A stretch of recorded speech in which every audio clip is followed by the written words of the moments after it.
किती उशीर झाला, चला की जेवायला. भूक नाही लागली का? ही बघ बातमी. या भीषण अपघातात 10 जवानांना मरण आलेलं आहे, तर 12 जवान गंभीर जखमी झाल्याची माहिती मिळते. कधीपासून तीच बघती, दुसरीकडे काय माझं मनच लागलं. तू जेव, मी जेवील नंतर. हे असंच चालू असतंय. एक जवान शहीद झाला म्हणून काय झालं? 100 पुन्हा नव्याने भरती होत आहेत की. देशासाठी तो एक जवान जरी असला तो एका आईच्या पोटचा गोळा आहे, बायकोच्या आयुष्याचा साथीदार आहे, लेकरांचा बाप, बहिणीचा भाऊ कायमचा निघून जातो. अशा बातम्या बघितल्या की जास्तीत जास्त एक दिवस भावुक होतोय आपण.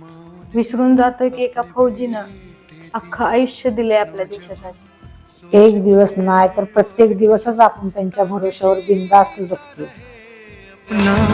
हिंदुस्तान.